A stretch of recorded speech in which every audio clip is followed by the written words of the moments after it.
ഭംഗമില്ലാതോടിയാൽ കിരീടം പ്രാപിക്കാം.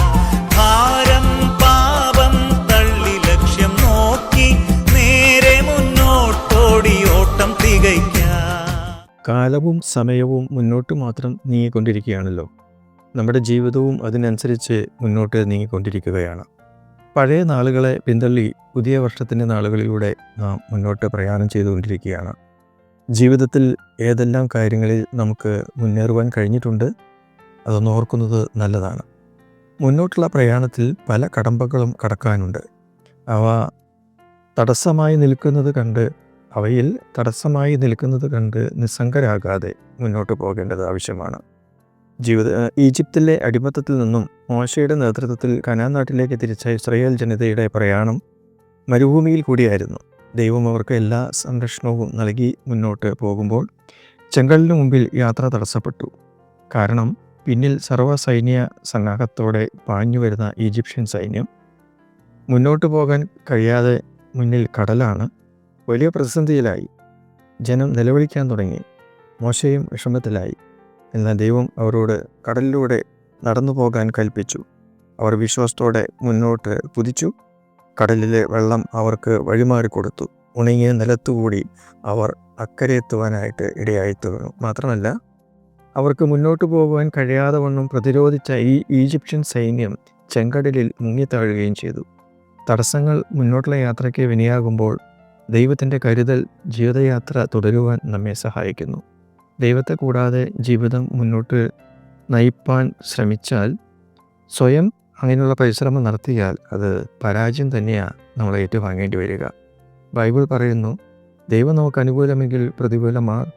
ഇതൊന്ന് തിരിച്ചു ചിന്തിച്ചാൽ, ദൈവം പ്രതികൂലമായാലോ നമുക്ക് അനുകൂലം? എത്ര പേരനുകൂലം നിന്നാലും പരാജയം ഏറ്റുവാങ്ങേണ്ടി തന്നെ വരും. ചിലപ്പോഴൊക്കെ നമ്മളിങ്ങനെ പറഞ്ഞിട്ടുണ്ടാകും, ഭാഗ്യം കൊണ്ട് തലനാരിഴയ്ക്ക് രക്ഷപ്പെട്ടു. ബൈബിൾ പറയുന്നത് ഇപ്രകാരമാണ്: ദൈവം നമുക്ക് വിടുതൽ നൽകുന്ന ദൈവമാണ്. മരണത്തിൽ നിന്നുള്ള നീക്കുപോക്കുകൾ കർത്താവിന് മാത്രമാണ് ഉള്ളത്. അതിൻ്റെ അധികാരം കർത്താവിന് മാത്രമാണ് ഉള്ളത്. സങ്കീർത്തനങ്ങൾ 68 അധ്യായത്തിൻ്റെ 20 വാക്യത്തിൽ അങ്ങനെ പ്രസ്താവിച്ചിരിക്കുന്നു. മരിക്കാതിരിക്കുകയില്ല, എന്നാൽ തൽക്കാലം വിടുതൽ നൽകുന്നത്, അതിൽ ദൈവത്തിൻ്റെ വലിയ ഉദ്ദേശമുണ്ട്. ദൈവത്തെ ഒന്ന് ഓർമ്മിക്കുവാനും ആ ദൈവത്തെ പിൻപറ്റുവാൻ വേണ്ടിയാണ് അങ്ങനെ അവസരങ്ങൾ ദൈവം നമുക്ക് നൽകുന്നത്. കഴിഞ്ഞ നാളുകളിലേക്ക് നോക്കുമ്പോൾ പാകപ്പിഴവുകൾ സംഭവിച്ചിട്ടുണ്ടാകാം. അതിനെ നോക്കി നിസ്സംഗരായി നിൽക്കാതെ മുന്നോട്ട് നീങ്ങുക. പിമ്പിലുള്ളത് മറന്നും മുമ്പിലുള്ളതിനെ ആഞ്ഞും കൊണ്ട് ക്രിസ്തുയേശുവിൽ ദൈവത്തിൻ്റെ പരമവിളിയുടെ വിരുദ്ധനായി ലാക്കിലേക്ക് ഓടുന്നുവെന്ന് സെയിൻറ്റ് പോൾ സാക്ഷ്യപ്പെടുത്തുന്നു. മറ്റൊരു ആഹ്വാനം ഇങ്ങനെയാണ്: സകല ഭാരവും മുറുകെ പറ്റുന്ന പാപവും വിട്ട് നമുക്ക് മുമ്പിൽ വെച്ചിരിക്കുന്ന ഓട്ടം സ്ഥിരതയോടെ ഓടുക. യേശുവിനെ നോക്കിക്കൊണ്ട് ഓടുക എന്നതാണ്. ജീവിതത്തിന് ഒരു ലക്ഷ്യമുണ്ടായിരിക്കട്ടെ. പഴയ ചിന്താഗതികൾക്ക് മാറ്റമുണ്ടാകട്ടെ. പഴയ കാഴ്ചപ്പാടുകൾക്ക് മാറ്റം ഉണ്ടാകട്ടെ. പുതിയ വർഷത്തിൽ പുതിയ ലക്ഷ്യത്തിലേക്ക് മുന്നേറുക. അതിനായി സർവശക്തനായ കർത്താവ് നമ്മെ ഓരോരുത്തരെയും സഹായിക്കുമാറാകട്ടെ. ഓരോരുത്തർക്കും കൃപ നൽകുമാറാകട്ടെ. Best wishes of happy new year.